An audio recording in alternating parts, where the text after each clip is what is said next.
Lucky last, race number 9, the Hollywoodbets Bright Future 76 handicap, run over 1,200 meters down the lane at Hollywoodbets Scottsville, 1,200 meters the distance, and number 12 Shanta's Pride is the 7-2 favorite. Number 1 Rafif's Choice is 5-1. Number 4 Kayleen at 7-1 with number 11 Maggie Smith, and then you can get 10-1 and better the rest. 2 roughies that I'd like to throw in: number 7 Mama's Baby, and then a horse called Time for Charity, number 13, with Navan Nastilia aboard, 16-1. I think worth throwing into the trifectas and quartets. But these, let's start off with the number 12, Shanta's Pride, who we've got a very close relationship with. It's named after myself and my 2 sisters. And this is a horse who's been ultra consistent. She has got her issues. She had a long break. She had a surgery. And I'm just hoping that Muhammad can get lucky from that draw and she can finish her race off. Yeah, she's had breathing issues and they've tried to rectify that. She seems to be over it. I think, you mentioned that she's consistent, she's solid, but she's also been very unlucky. She's a 2-time winner. She could have been a 4-time winner. 100%. If you look at it, penultimate starts, things didn't work out for Sereno. She ran second. Last time out, she found one better on the day. I made it a good thing last time out. But well done to Gareth on winning that race. And you go to a few of the other races where she just comes with that flying late run. They try and hold her up as long as possible, try and save her. And she just seems to get there a bit too late. This young man, from what I've seen of him, we've chatted about him in a few of the previous races. He seems to have a level head, and he won't panic with this filly from that gate. And with the claim for, I think she's the right horse in the field. She is the horse to beat, but she needs a lot of luck in running, the way she races. So there'll be instructions given to him, and hopefully, for the Hollywoodbets syndicate, she could possibly end the day off on a high and end this man's stint in South Africa on a high, because he leaves after. This is his last ride.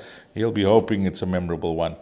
The balance of the runners, number 1, Rafif's Choice. There's a lot of Ketiwe's Destiny form line here. If you go through Ketiwe's Destiny, you'll see there are a few runners in the race. I can actually just read them out for you. Rafif's Choice, Maggie Smith, Mama's Boy, Aspustiaki are the runners that you can follow from that form line behind Ketiwe's Destiny, and they'll have every chance of reversing it. But I'll include number 1. Kayleen is the highest achiever in the race. She's come right down. This is now, when you're at a high of a 103 and you're doing so well, and you're now right down to the lows of a 79, she has to come good. But when is she going to come good? Is it going to be on Wednesday? Well, I've gone for Kayleen on a number of occasions, and last time you'll see 7-1 down 5-2. I was all in last time, and I thought she'd get that victory. One of only 2 horses in the race to have achieved over 100. I think she was a 106, and Rapid Fire was a 102 or a 103.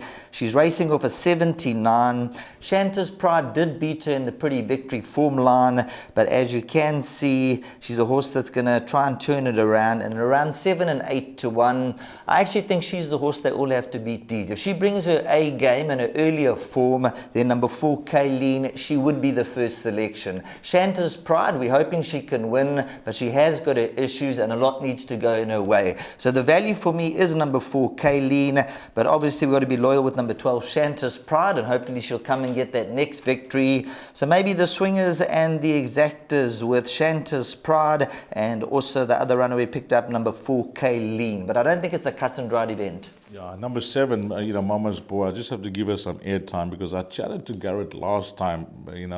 She was at the track. I actually worked at Hollywoodbets Scottsville, and he was hoping for a big run from her, and things didn't work out from the get-go. She was left. She was at the back of the field. It gets very tricky when they start to, squeeze themselves middle to inside, and she was one of the fillies that was right at the back of the field. Craig Zaki tried to switch her out. She was running on, but she was never going to get there. With Sean Veal up, I think it'll be a more positive ride from this filly. She's trading in double figures. I like her. Don't leave her out if you want to play it wide in the pick 6. We spoke about Shanta's Pride. What about a horse like Maggie Smith? I spoke about Ketiwe's Destiny. That form line, they're all on top of each other from there.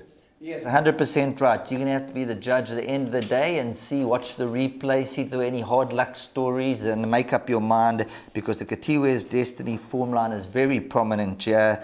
And of course, number 12, Shanta's Prize run behind Pretty Victory, Master Josh, and Pat Ant's Air. So you're going to be the judge here when it comes down to the crunch in race number 9. We're hoping that number 12, Shanta's Pride, can pull it off for us. But when you look at the field, many dangers. And if number 4, Kayleen, brings her A game, the rest will be racing for second.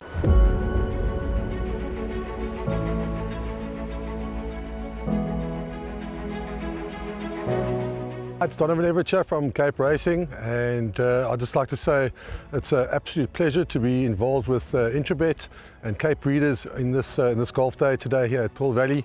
It's fantastic for the industry to see all the relevant stakeholders coming down and having a good time and networking, and it's exactly what the industry needs right now in terms of moving forward and recreating some positivity to take us forward into the next year.